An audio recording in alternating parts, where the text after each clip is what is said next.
So I figure this is as good a place to start a test of a new camcorder as any, seeing as this particular place has little history with the only camcorders and YouTube vids I've had of it.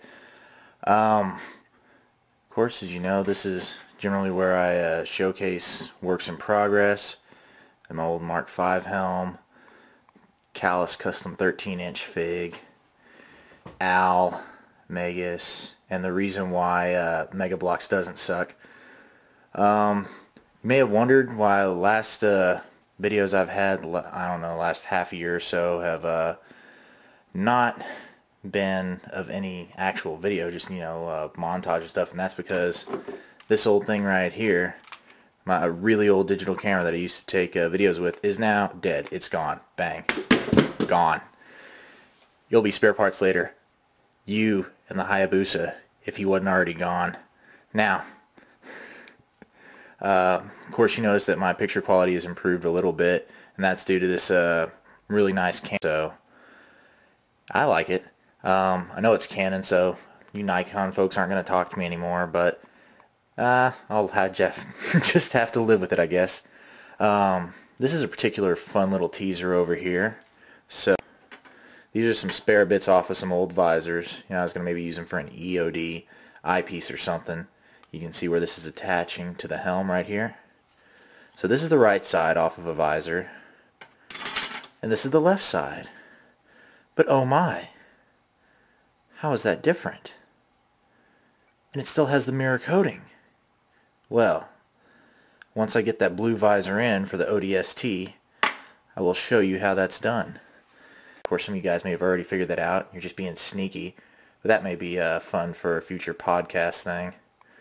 Over here, of course, one of my pride and joys, Blue Realm Mark VI. Definitely one of my favorite works. Needs new lens covers. You guys know where to get some? PM me, because my Radio Shacks are idiots. They have none of them. But at least they're nice about all the circuit parts and whatnot. And then, of course, the zombie helm. This is kind of a good example of like what I did with the Hayabusa. I made it to scale. So if you look at the models of this versus the Mark VI, I mean, you can see the problem is in the chin area. So a little bit short. I think it'll fit most people though. As soon as I get the lights modded here on the sides, think about molding this sucker. It sure is a pretty work of art. Really, really nice. Deserve to be in the elite section. I'll be getting some Rebound 25 and some smooth cast in. I'm going to be making a new mold for this guy up here because, of course, being the klutz that I am, I broke the mother mold for it. And that was kind of the real slowing down process, that and all the schoolwork I had. But there should be enough with the Rebound to make one for this guy too. So, unlike some other members around here, I don't have a garage to work in. My place is a little too small for that. But what I do have, and it's a little dark for you guys to see this, but what the heck, just testing my camera anyway, right? Is a nice view. God damn, that's fuzzy. Oh, there it goes. Well, this is my balcony where I do most of my work. There's really not a lot to see up here.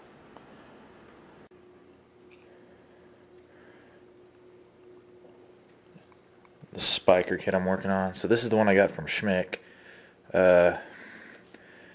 Cool dude. Just a couple of days ago. Hell of a deal. Just had a couple of bubbles in it from the resin. A little bit of spot putty, a little bit of love. It's well on its way to being an extremely, extremely nice prop. But, even with those little bubbles and things, this thing is still a hell of a kit. I would have paid full price for it. Really awesome, dude. Thanks for cutting me a deal on this. And I'll be bugging you about that blade that goes there on the handle later, I can guarantee. So, just got to get the LEDs and things rigged up for it.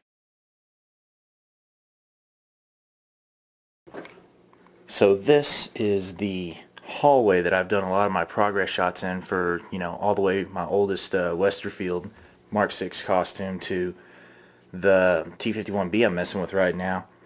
But did you know, you see, this door, you knew was there, but it continues.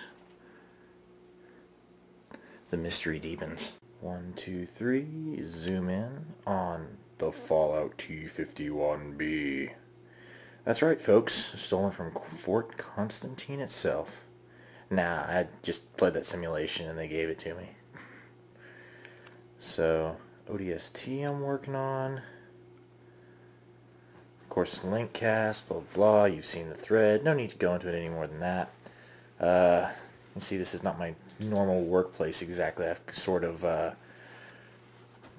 requisitioned my second kitchen table that I got. You know, it's always nice. Change a semester. People always throw out the neatest things.